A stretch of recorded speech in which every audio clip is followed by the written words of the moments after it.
हाँ, तो welcome to imagine point YouTube channel. तो बच्चों, आज का हमारा फिर से एक नया कोई टॉपिक होगा और ये जो मैं जितने भी वीडियो बनाता हूँ इसमें कोई एक पर्टिकुलर छोटा सा टॉपिक कोई मैं उठाऊंगा और उस टॉपिक को मैं टोटली कंप्लीट कर दूंगा। तो हमारे पास एक टॉपिक है केमिस्ट्री में जिसे हम लोग कार्बोहाइड्रेट बोलते हैं। टॉपिक तो काफ़ी बड़ा सा है, मगर मैं इस चैप्टर के अंदर से एक छोटा सा टॉपिक उठाने वाला हूँ जिसको हम लोग एनोमर्स बोलते हैं। मतलब अगर किसी को डिटेल में समझना है कि मेरे पास एनोमर्स किस प्रकार के स्टीरियोआइसोमर्स होते हैं तो वो इस वीडियो के जरिए इसे सीख सकता है। टॉपिक कार्बोहाइड्रेट है, मगर उसके अंदर जो मैंने छोटा सा एक टॉपिक उठा लिया जिसका नाम है एनोमर्स। तो आप लोग जो नोट करके बैठ रहे हो आप डाल दीजिए टॉपिक एनोमर्स। तो सीखते हैं हम लोग आज का टॉपिक एनोमर्स हमारे पास क्या होते हैं। और ये टॉपिक आता है हमारे पास मोस्टली कार्बोहाइड्रेट के अंदर में आता है। तो एनोमर्स को समझने के पहले थोड़ा सा हम समझ लेते हैं कि मेरे पास हेमी एसिटल क्या होता है, हेमी एसिटल या फिर मेरे पास एसिटल, और इसी तरह से मेरे पास हेमी कीटल क्या होता है या हमारे पास कीटल क्या होता है। मतलब अगर आप पहले इन टॉपिक्स को पहले क्लियर कर लेते हैं तो एनोमर्स को समझना काफी आसान हो जाएगा। तो मैं डिस्कस करता हूं मेरे पास पहले हेमी एसिटल क्या है और उसके बाद मैं डिस्कस करूंगा हेमी कीटल और उनके बाद एसिटल और कीटल। तो भाई मेरे पास अगर कहीं पर मैं कोई एल्डिहाइड या कीटोन ले लेता हूं, मैंने मान लिया ये जो मॉलिक्यूल मेरे पास है एल्डिहाइड का है, मतलब यहां पे मैं कहीं H लगा लेता हूं और यहां पे मैं R कर लेता हूं। अगर एक भी H CO ग्रुप में लग गया तो वो एल्डिहाइड है। अगर मैं इस एल्डिहाइड की रिएक्शन अपने किसी एल्कोहल से कराता हूं, aldehyde react with 1 mole of alcohol, तो एक सिंपल सी एडिशन रिएक्शन होती है। सिंपल फॉर्म में ऐड कर देते हैं, H यहाँ ऐड हो जाएगा और OR जाके मेरे पास कार्बन पे ऐड हो जाएगा। फाइनली क्या होगा, डबल बॉन्ड से सिंगल बन जाएगा। C पर मेरे पास यहाँ R यहाँ H, एक कार्बन पर आपका हो जाएगा OH क्योंकि ये H यहाँ जाके ऐड हुआ, और एक कार्बन पे मेरे पास हो जाएगा OR। तो ये जो मेरे पास मॉलिक्यूल बनेगा, चूंकि मेरे पास एल्डिहाइड आप लेके चले हैं, तो 1 मोल एल्कोहल से रिएक्शन करने के बाद आपको कार्बन पर एक OH दिखाई पड़ेगा और कार्बन पर एक OR। देखो OH का मतलब तो OH है, मगर OR का सेंस है O के बाद भी कार्बन। तो ऐसे मॉलिक्यूल को हम लोग केमिस्ट्री में हेमी एसिटल के नाम से जानते हैं। इसी तरह अगर मैं इस हेमी एसिटल की रिएक्शन फर्दर 1 मोल एल्कोहल से और करा दूं, अभी तक मैंने 1 मोल लिया था, 1 मोल और ले रहा हूं, तो फाइनली इसके बाद क्या होता है, ये OH और ये H वाटर के फॉर्म में निकल जाता है।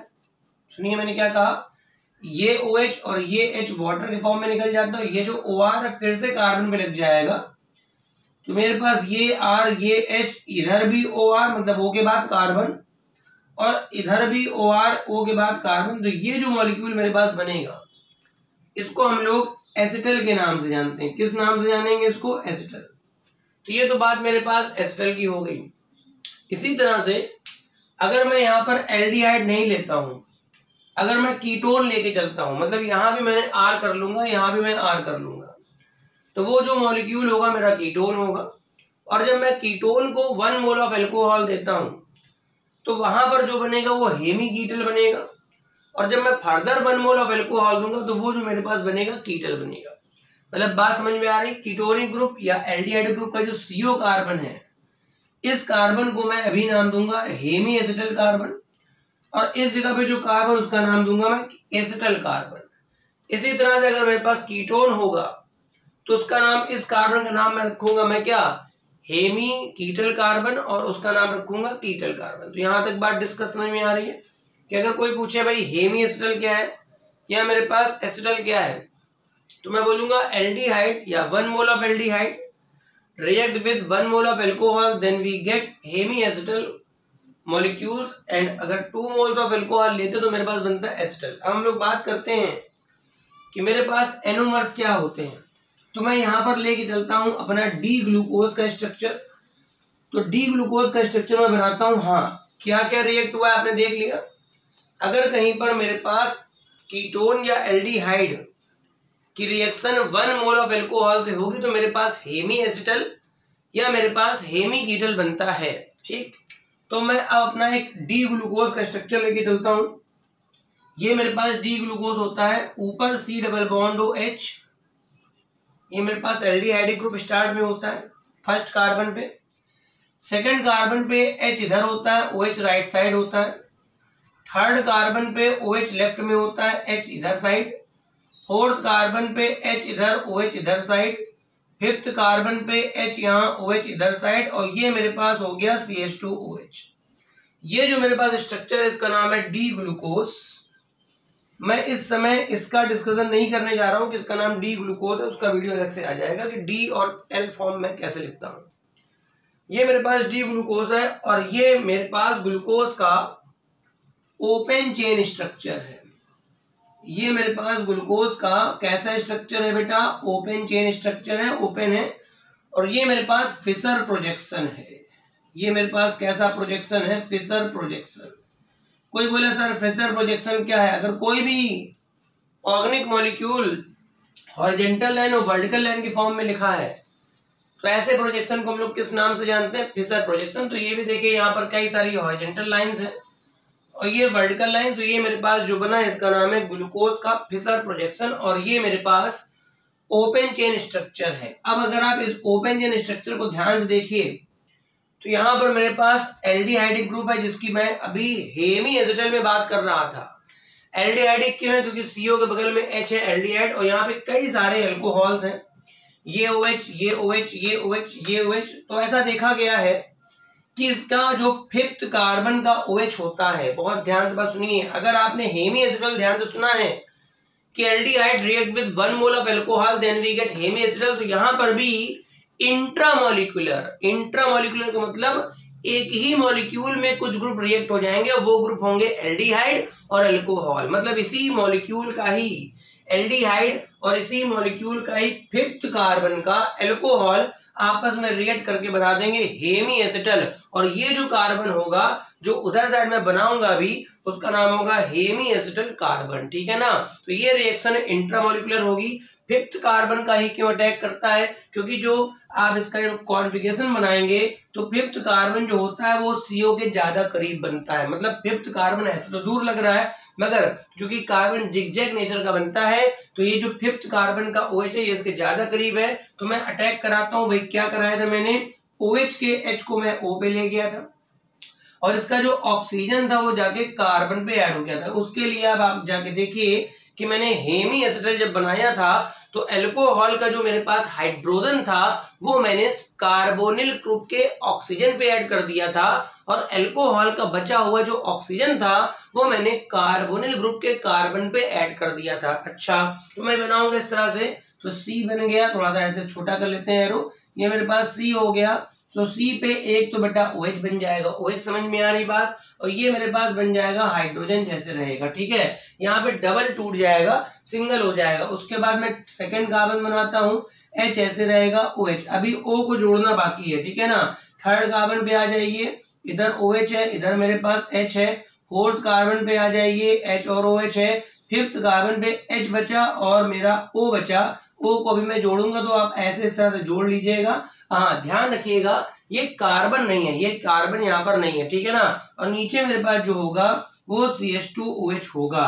तो ये मेरे पास जो डी ग्लूकोज है उसका एक रिंग फॉर्म आ गया, साइक्लिक फॉर्म आ गया और इसका नाम होता है अल्फा डी ग्लूकोज। इसका नाम मैं रखता हूँ क्या, अल्फा डी ग्लूकोज। अब यहाँ पर एक फॉर्म इसका और बनता है जिसे मैं बोलूंगा बीटा डी ग्लूकोज। कैसे, अल्फा डी ग्लूकोज क्या है, सिंपल सी बात है, ये मेरे पास जो एल्डिहाइडिक ग्रुप होता है, अगर आपको नहीं पता है तो मैं बता दूं, जितने एल्डिहाइड कीटोन्स होते हैं इसके कार्बन का जो हाइब्रिडाइजेशन होता है वो sp2 होता है। क्या होता है, sp2। इस वजह से ये प्लेनर स्ट्रक्चर है। कैसा स्ट्रक्चर होता है? प्लेनर।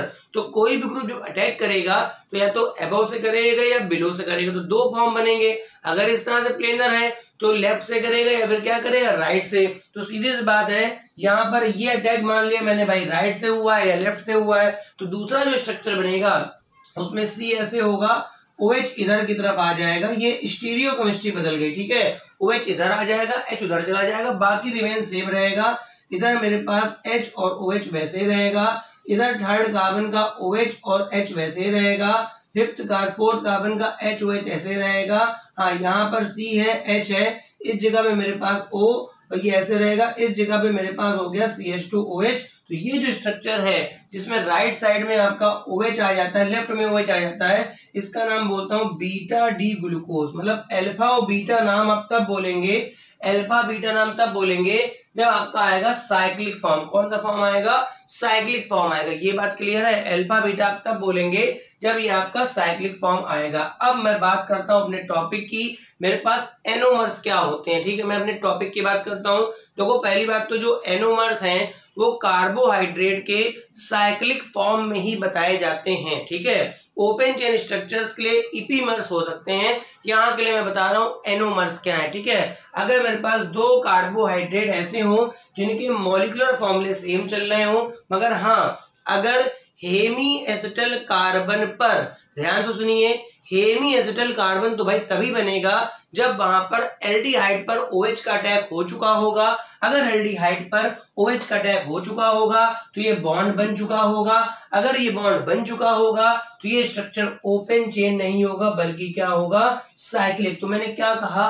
अगर दो कार्बोहाइड्रेट इस तरह के हैं, अगर मेरे पास दो कार्बोहाइड्रेट इस तरह के हैं जिनके हेमी एसिटल कार्बन पर आपकी स्टीरियो केमिस्ट्री चेंज हो चुकी हो, ठीक है, आपके हेमी एसिटल कार्बन पर अगर स्टीरियो केमिस्ट्री बदल चुकी है तो मैं ऐसे फॉर्म को एनोमर्स बोलता हूं। मतलब बहुत कंपलसरी, बहुत जरूरी है कि आपकी जो स्टीरियो केमिस्ट्री दोनों की बदली हो वो हेमी एसिटल कार्बन पर बदली हो। किसे बोलते हैं हेमी एसिटल कार्बन? जो CO वाले का कार्बन है, जो CO वाले का कार्बन है, मतलब ये जो मेरे पास कार्बन है इसका नाम है हेमी एसिटल कार्बन, ठीक है। अगर आप ध्यान से देखें तो इस कार्बन पे यहाँ पर OH राइट साइड में है और जो मेरे पास हाइड्रोजन है वो लेफ्ट साइड में है, मगर उसी तरफ अगर आप दूसरे स्ट्रक्चर में देखें तो OH जो है वो आपका हो गया लेफ्ट साइड में और H कहाँ हो गया? राइट। बाकी रिमेन्स कांस्टेंट। देखिए, सेकंड कार्बन पे रिमेन्स कांस्टेंट है, थर्ड कार्बन पे रिमेन्स कांस्टेंट है स्ट्रक्चर, बाकी सारे कार्बन पे सब कुछ वैसा ही है।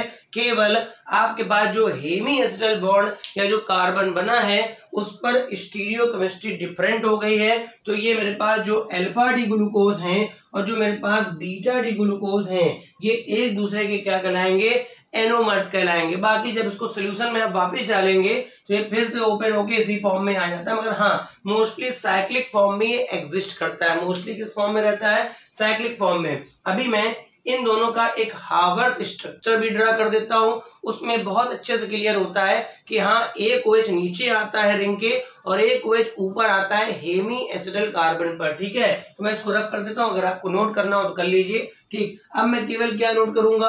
अल्फा डी ग्लूकोज का स्ट्रक्चर नोट करूंगा और उसे एक अपने फिशर प्रोजेक्शन से एक मेरे पास हार्वर्थ प्रोजेक्शन है उसमें मैं कन्वर्ट करूंगा, ठीक है। तो मैं यहाँ पर केवल नोट करूंगा अल्फा डी ग्लूकोज, ज्यादा थोड़ा छोटा नोट कर लेता हूँ।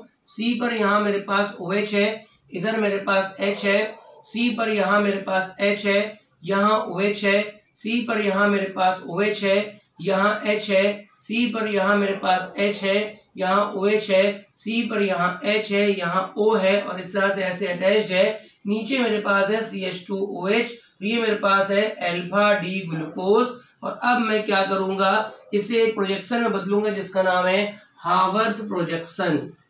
एक प्रोजेक्शन में बदलूंगा जिसका नाम है हार्वर्थ प्रोजेक्शन। देखिए, ये मेरे पास एक साइक्लिक रिंग है, 6 मेंबर्ड की है, 1 2 3 4 5 6। इसको मैं कैसे नोट करूंगा? इस जगह पे आप ऑक्सीजन लिखेंगे और इस तरह से आप 6 मेंबर्ड रिंग बना लेंगे, ठीक है। ये ऑक्सीजन तो ये वाला हो गया, ये मेरे पास फर्स्ट कार्बन है, यही मेरे पास हेमी एसिटल कार्बन मतलब है O के बाद सीधे यहाँ पर आ गया, ठीक है। ये नेक्स्ट कार्बन, ये अगला कार्बन, ये अगला कार्बन, ये अगला कार्बन। पूरे स्ट्रक्चर में तो 6 कार्बन थे, मगर रिंग में केवल 5 कार्बन होंगे। 1 2 3 4 5, एक कार्बन रिंग के बाहर है। तो मैं ऐसे बनाऊंगा, ऐसे ऊपर नीचे मतलब कुछ बॉन्ड ऊपर, कुछ ग्रुप ऊपर है, कुछ नीचे, ठीक है।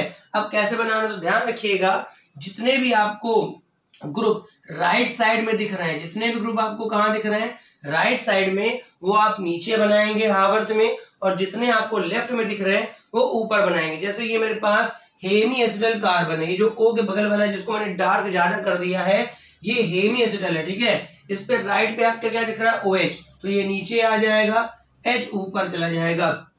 सेकेंड कार्बन के राइट में भी OH है, तो ये नीचे आ जाएगा, H यहाँ चला जाएगा।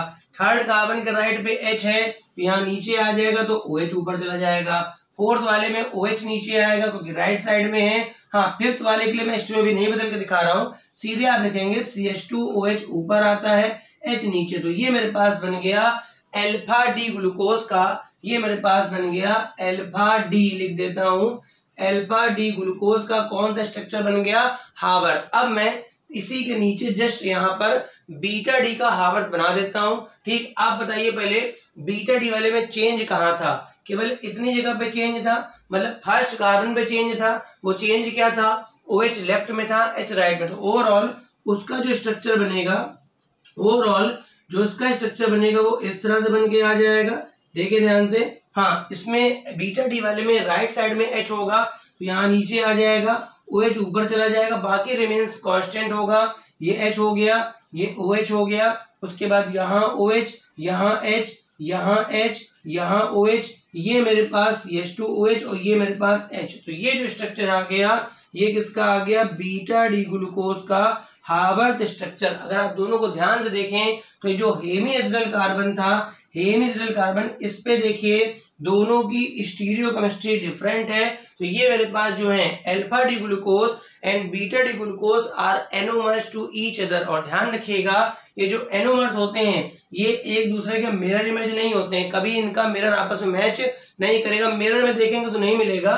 तो ये हमेशा होते हैं डाया स्टीरियो आइसोमर्स, ठीक है। अगर आपको नहीं पता तो मैं बता दूं, अगर दो कंपाउंड्स हैं जो एक दूसरे के मिरर इमेज नहीं है, दोनों के मॉलिक्यूलर फॉर्मूले सेम है, स्ट्रक्चरल फॉर्मूले सेम है, तो अगर उनके मिरर इमेज बन जाते हैं तो मैं उनको बोलता हूँ इनएंसियोमर्स। अगर नहीं बनते हैं तो मैं क्या बोलता हूँ, डाया स्टीरियो आइसोमर्स। तो अल्फा डी ग्लूकोज मतलब जितने भी मेरे पास एनोमर्स होते हैं, चाहे इस ग्लूकोज का बनाइए आप, चाहे मैनोज का बनाइए, चाहे फ्रक्टोज का बनाइए। हाँ, अगर कीटोनिक वाले से है तो आपका हेमी कीटल कार्बन पे स्टीरियो केमिस्ट्री बदली होगी। अगर एल्डिहाइड ग्रुप वाला है तो हेमी एसिटल कार्बन पर स्टीरियो बदली होगी। तो वो जो दो फॉर्म बनते हैं उनको हम लोग एनोमर्स बोलते हैं, और जो एनोमर्स होते हैं उनमें हेमी एसिटल या हेमी कीटल कार्बन पर केवल स्टीरियो बदलेगी, और वो एक दूसरे के क्या कहलाएंगे, डाया स्टीरियो आइसोमर्स, क्योंकि वो मिरर इमेज नहीं होते हैं, ठीक है। उम्मीद है ये लेक्चर आपको समझ में आ गया होगा कि व्हाट इज द एनोमर्स, ठीक है।